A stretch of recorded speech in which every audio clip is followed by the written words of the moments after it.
जैसा कि कल हमने पढ़ा था कि इलेक्ट्रोलाइट्स में क्या क्या चीज़ें आती हैं और इनका बायोमार्कर्स का जो मीन कि अगर इनकी डेफिशिएंसी है या ज़्यादती है इनका क्या रोल है डिजीज़ में। इसमें चार चीज़ें हैं मीन के sodium, potassium, chloride, carbon dioxide.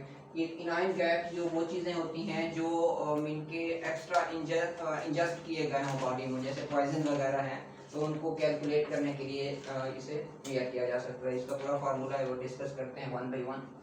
तो इसमें सबसे मेन चीज़ ये है कि ये बायोमार्कर्स हैं, तो इसको हम हमारी न्यूट्रिशन पॉइंट ऑफ व्यू से ये ज़रूरी क्यों है कि हम इसको डिस्कस क्यों करते हैं या हमें पता क्यों होना चाहिए। एक डिजीज़ है, तो अगर एक डिजीज़ फर्ज करें अगर हमें पता है तो फिर हमने उसका डाइट प्लान बनाना है। तो हमें अगर उसमें पता नहीं है कि कौन से न्यूट्रिएंट इसमें ज़्यादा हो रहे हैं, कौन से कम हो रहे हैं, तो फिर हम कैसे बनाएंगे। अगर इसी तरीके से एक ये है कि अगर सोडियम, दूसरी सूरत एक ये हो सकती है कि डिजीज़ हमें बताई गई है कि उसमें हमें पता होना चाहिए इस डिजीज़ में ये जो बायोमार्कर्स हैं चेंज हो सकते हैं। जैसे अगर हम बात करें किडनी की, तो किडनी में सोडियम की जो लेवल है वो लो हो जाता है, पोटाशियम हाई हो जाती है, क्रेटिनिन जो है हाई होता है, यूरिया जो है हाई होती है। तो मीन के ये हमें पता हो, इससे ये है कि दो सूरत हाल हो सकती हैं।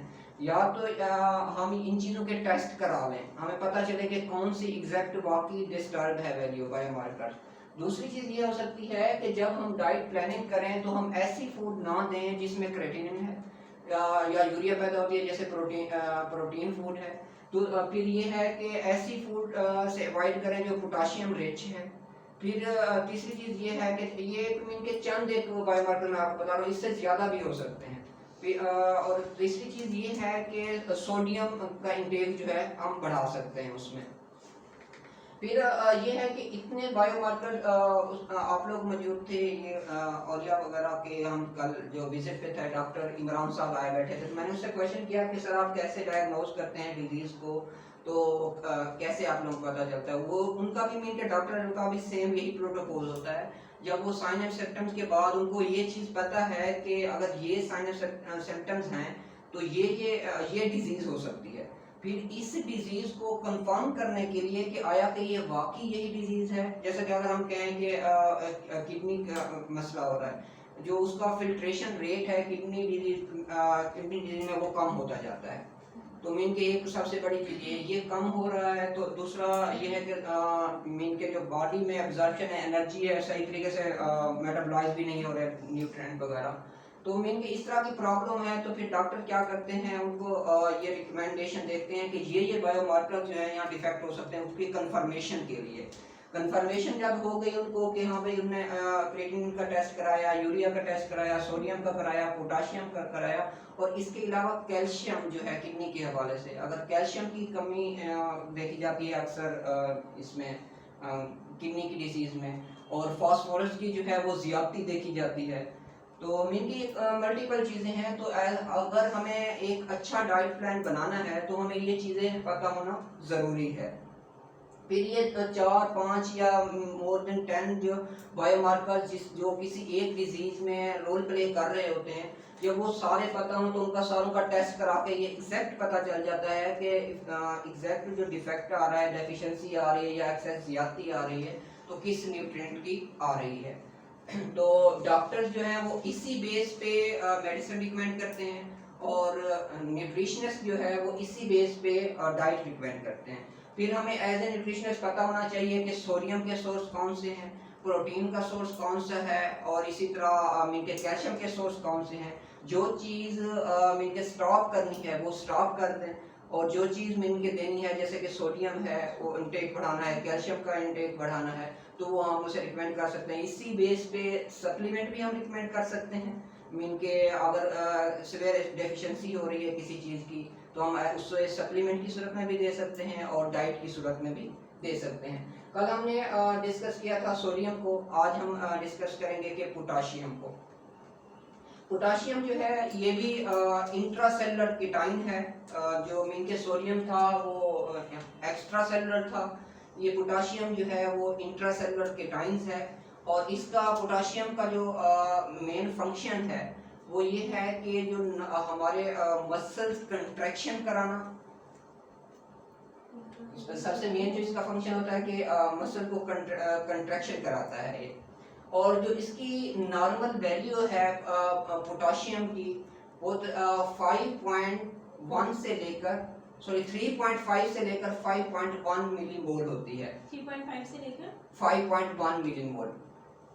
फिर इसमें यह है कि पोटाशियम ये देखना है कि अगर पोटाशियम की ज्यादती है तो उसमें से कौन सी प्रॉब्लम हो सकती हैं। अगर पोटाशियम की कमी है, ये दो सूरत हाल है, या पोटाशियम की कमी या ज्यादती की वजह से कोई डिजीज हो सकती है, या उस डिजीज की वजह से इसकी कमी। मीन के टेस्ट होता है ना, मीन के अगर हमने एक टेस्ट कराया है उसमें हमने देखना है कि पोटाशियम की कमी है या ज्यादती है, तो फिर हम डायग्नोज कर सकते हैं कि ये सिम्टम जो फलान डिजीज के हैं।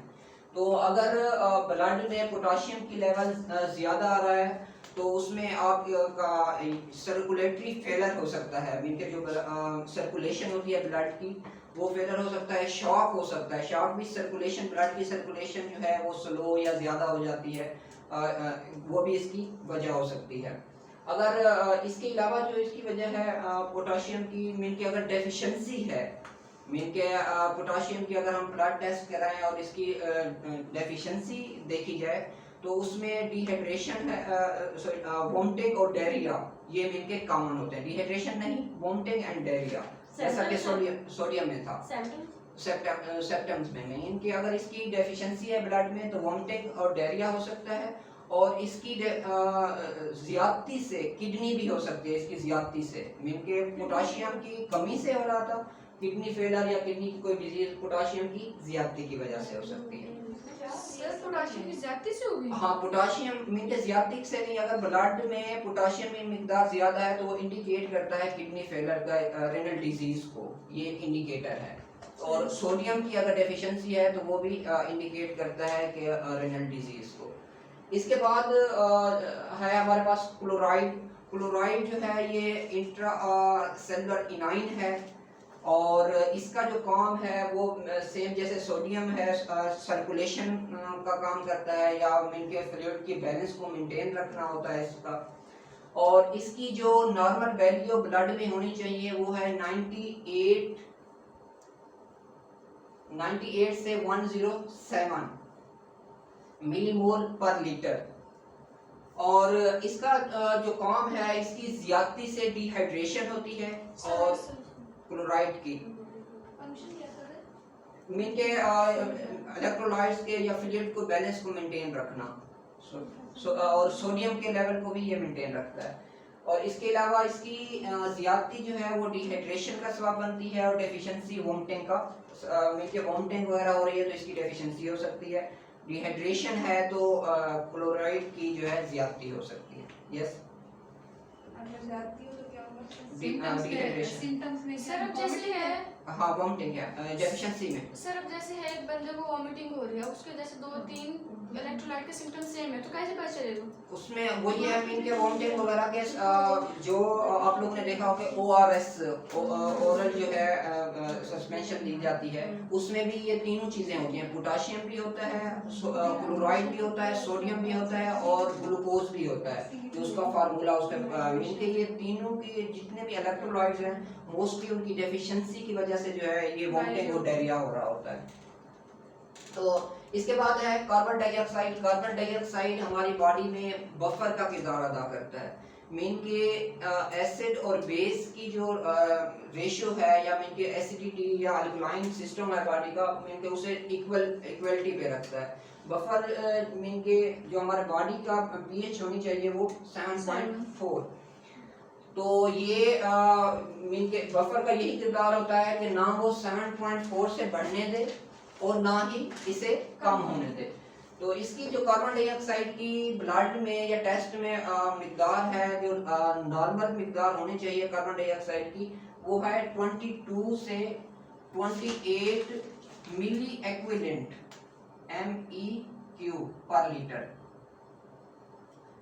तो एक इक्विवेलेंट जो है वो एक हाइड्रोजन एटम के बराबर होता है। मिली जो 1000 पार्ट जो है उसका मीन के एक एटम का मिली 22 से 28 मिली इक्विवेलेंट कहा जाता है MEQ पर लीटर। इक्विवेलेंट का क्या बताया आपने? इक्विवेलेंट जो है वो एक इक्विवेलेंट जो है 1 हाइड्रोजन एटम के बराबर होता है। और लीटर? लीटर मीन के 1000 मिलीलीटर होते हैं 1 लीटर में। ये इसके अलावा कार्बन डाइऑक्साइड अगर ज्यादा है तो बॉडी जो है अल्कोलाइसिस की तरफ चली जाएगी, मीन के अल्कलाइन एनवायरनमेंट क्रिएट होगा। और अगर इसकी डेफिशिएंसी है ब्लड में तो मीन के एसिडोसिस की तरफ चली जाएगी। अल्कलाइन एनवायरनमेंट होगा। हाँ, अल्कलाइन इसकी ज्यादती से कार्बन डाइऑक्साइड, तो ये अल्कलाइन एनवायरनमेंट भी और इसको एसिड क्या कहेंगे सर? अल्कोलाइसिस। और डेफिशिएंसी में क्या होगा? मीन की डेफिशिएंसी में एसिडोसिस होगी, मीन एसिडिक कंडीशन हो So, जाएगी, पीएच लो हो जाएगी। तो इसमें ये है कि दोनों कंडीशन जो है वो एबनॉर्मल है। मीन ये इस तरह से है कि कुछ एंजाइम जो है वो एसिडिक कंडीशन में काम कर रहे होते हैं, कुछ बेसिक पे कर रहे होते हैं। और जब भी इनकी बफर से हटता है सिचुएशन तो दोनों मीन के बॉडी का जो सिस्टम है वो डिस्टर्ब होता है। Any question? इसके बाद है इनाइन गैप। इनाइन गैप ये है, इसे कैलकुलेट भी किया जाता है। अगर आपको सोडियम का पता है कि हमारी बॉडी में कितनी सोडियम है, इसका कैलकुलेट करने का तरीका है इनाइन गैप को sodium plus minus chloride plus bicarbonate CO3 bicarbonate, तो इसे इस तरह से कैलकुलेट किया जाता है। और इसकी जो नॉर्मल फंक्शन है, नॉर्मल मिकदार होनी चाहिए बॉडी में, वो होनी चाहिए 7 से 16 मिलीमोल। एज सच इसकी जरूरत नहीं है बॉडी में, इसका कोई किरदार नहीं है। ये एक इंडिकेटर है कि ये उन कैलकुलेट करने के लिए, उन इनाइन को कैलकुलेट करने के लिए यूज होता है जो बॉडी में इंजेस्ट किए जाते हैं पॉइजन की फॉर्म में या टॉक्सिसिटी की फॉर्म में या मैक्रोब्स की फॉर्म में। तो उनको कैलकुलेट करने के लिए इसे जो है ना चेक किया जाता है। और नॉर्मल है मीन के टॉलरेबल तक जो है 7 से 18 मिलीमोल है, मीन के इसका कोई इन्फेक्शन नहीं है। अगर ये इस मिकदार से बढ़ जाए, इसकी डेफिशिएंसी का कोई वो नहीं है, डेफिशिएंसी मीन के एज सच ये इसका कोई किरदार नहीं है, इसी वजह से ये जीरो भी है, कोई इशू नहीं है। मीन के इसका मतलब है जीरो है तो बॉडी सेफ जोन में है। तो अगर 16 से ज्यादा हो तो ये एक अनकंट्रोल्ड डायबिटीज को भी इंडिकेट करता है कि जो डायबिटीज है वो अनकंट्रोल हो सकती है। और इसके अलावा बॉडी में टॉक्सिसिटी को भी इंडिकेट करता है कि बॉडी जो है में जो है कोई ना कोई फॉरेन पार्टिकल या पॉइजन पार्टिकल मौजूद है। आपने बताया कि इसकी जीरो भी वैल्यू हो जाए, मतलब कम भी हो जाए तो कोई फर्क नहीं है, लेकिन ज्यादा होता पता तब मीन के एक पॉइजन है ना, एक आपने देखिए कि बॉडी में पॉइजन है कि नहीं। अगर नहीं है तो दैट इज ग्रेट, अगर मीन के है तो फिर मसला है, लेकिन अगर है तो फिर 7 से 18 मिलीमोल पर लीटर तक टॉलरेबल है, कोई मसला नहीं है कि उसे बॉडी जो है ना टॉलरेट कर लेती है। लेकिन इससे ज्यादा हो तो फिर जो है प्रॉब्लम है, मीन के उसको वो अनकंट्रोल्ड डायबिटीज में ऐसा होता है, या मीन के या अनकंट्रोल्ड डायबिटीज का सबब बनती है, या मीन के पॉइजन या फॉरेन पार्टिकल का सबब बनती है, या कैंसर भी इससे हो सकता है, इंडिकेट हो सकता है। इसके अलावा है मीन के इलेक्ट्रोलाइट से, इलेक्ट्रोलाइट के अलावा एक स्मॉल मॉलिक्यूल्स मीन के आयंस होते हैं। इलेक्ट्रोलाइट के अलावा मीन के वो हैं यही आयंस या मिनरल्स हैं, लेकिन वो इलेक्ट्रोलाइट्स में नहीं कंसीडर किए जाते, उनको स्मॉल आयंस कहा जाता है। उसमें हम सिर्फ 2 डिस्कस करेंगे आज।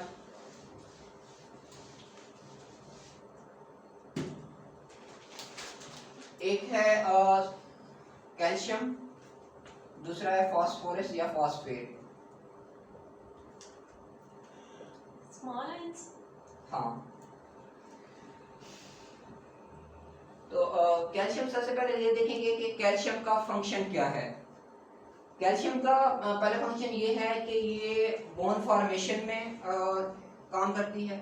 दूसरा जो इसका फंक्शन है वो है ब्लड क्लॉटिंग में। आप लोग देखा होगा अक्सर जो थैलेसीमिया के या मरीज होते हैं हेमोफिलिया के, उसमें ये होता है कि क्लॉट नहीं बनता, तो उसमें एक तो पोटाशियम का विटामिन के भी ब्लड क्लॉटिंग में इस्तेमाल होता है और कैल्शियम भी। अगर इन दोनों की डेफिशिएंसी जो है, अगर आपको कोई जख्म वगैरह हो गया है तो विटामिन के और उसका जख्म वगैरह हो गया है तो उसमें ब्लड के वेस्ट होने की ज्यादा चांसेस हैं। एक काम ये है, दूसरा इसका काम बोन फॉर्मेशन का है, तीसरा जो है एक जो नर्व्स होते हैं और दूसरा हमारे मसल्स हैं, उनमें नर्व और मसल्स के प्रॉपर फंक्शन परफॉर्म करने में भी अहम किरदार है। सर मसल्स के मसल्स और नर्व्स इन दोनों में। फिर ये होता है कि इसकी जो नॉर्मल वैल्यू है हमारी बॉडी में जो मिल के होनी चाहिए वो है 8.6 से लेकर 10.3 मिलीग्राम पर decilitre. See, normal value. Normal value जो मिल के रिकमेंड, लेकिन ये जहाँ पे ये जिस बुक से मैंने देखा है यहाँ पे ये है, हॉस्पिटल में हम जब जाते हैं ना वहाँ 8.5 से लेकर 10.5 तक की लिखी हुई होती है सर मिलीग्राम आगे पर डेसीलीटर, डीएल डेसीलीटर। फिर ये है कि इसे मेजर क्यों किया जाता है, इससे इस वजह से मेजर किया जाता है मिल के ज़्यादा चेंज नहीं होती, बहुत कम कंडीशन में ये चेंज होती है, अक्सर ये स्टेबल रहती है। फिर हम ये दूसरी चीज़ ये देखेंगे कि जैसे मैंने आपको बताया कि ये दो चीज़ों को इंडिकेट करता है, एक ये कि कोई डिजीज़ है तो उसमें कौन सा बायोमार्कर डिफेक्ट हो रहा है, और दूसरा ये है कि अगर कोई डिजीज़ नहीं है तो मीन के सिर्फ हम देखते हैं कि कैल्शियम लो है तो हम ये अंदाज़ा लगा सकते हैं इससे कौन सी डिजीज़ हो सकती है या हाई है। इसके हाई में ये होता है हाइपरपैराथायराइडिज्म,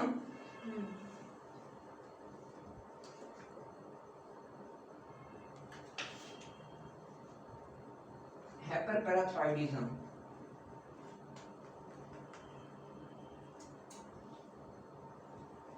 Deficiency? नहीं, इसकी एक्सेस जो अगर है हाई ना, हो हाई हो, एक्सेसिव हो तो हाइपरपैराथायराइडिज्म हो सकता है, कैंसर हो सकता है,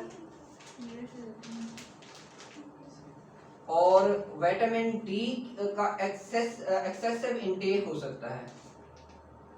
सर ये अभी आप हाई उसका बता रहे हैं। हाँ, हाई का ये तीन मीन के ये दो तरह से है, या ये हाई है तो ये तीन वजूहात हो सकते हैं, अगर ये तीन चीजें हैं तो फिर कैल्शियम की मिकदार हाई हो सकती है, दोनों तरह से हमें देखना होता है। तो इसमें ये है कि बात ये होती है कि हाइपरपैराथायराइडिज्म क्या है। ये थायराइड ग्लैंड हैं जो हमारी नेक साइड पे पाए जाते हैं, और इनका जो साइज होता है तकरीबन एक चावल के दाने के बराबर होता है।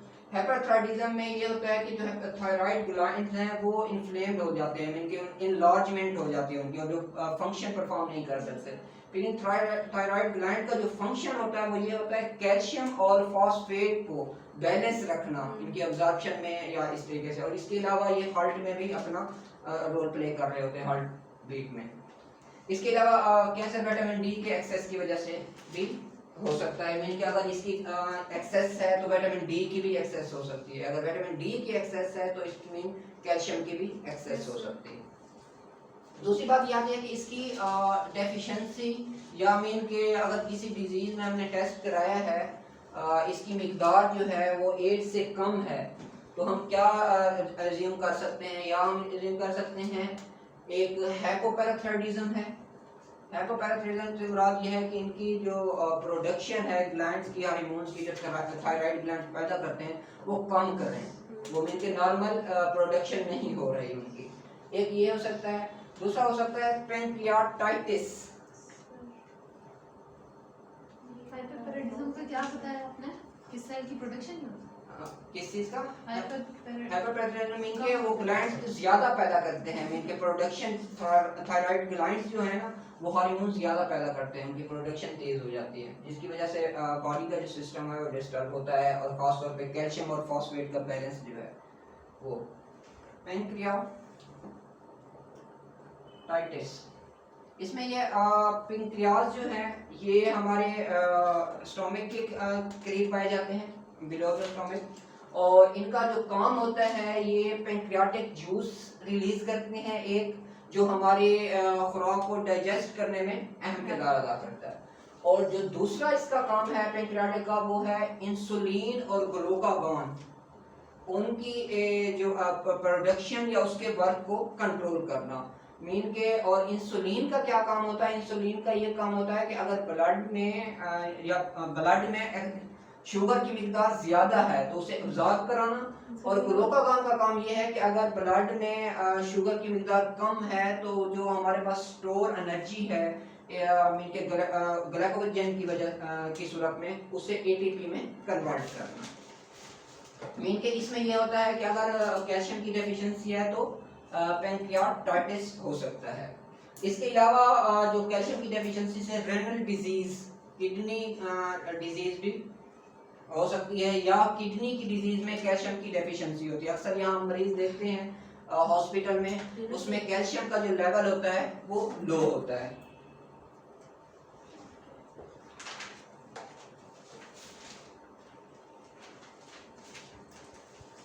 इसके डेफिशिएंसी।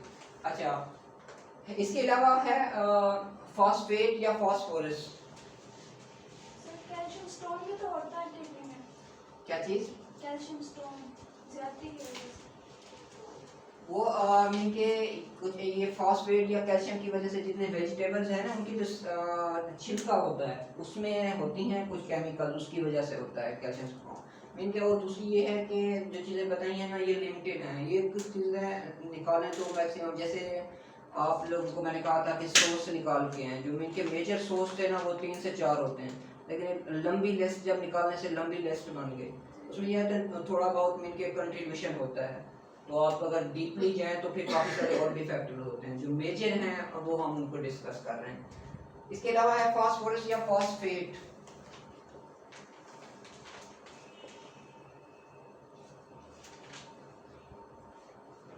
फॉस्फेट जो है इसका जो काम है, एक मीन के मसल्स और दूसरा नर्व फंक्शन को परफॉर्म कराना, नर्व्स और मसल के फंक्शन टिश्यू को। दूसरा इसका काम होता है मीन के बोन्स की मेटाबॉलिज्म, जैसा कि बोन फॉर्मेशन है या ब्रेक डाउन वगैरह। और तीसरा जो इसका काम है बोन मेटाबॉलिज्म को कंट्रोल करता है, जो बोन की मेटाबॉलिज्म होती है ना उसको कंट्रोल करता है ये फॉस्फेट। और दूसरा एनर्जी प्रोडक्शन करता है।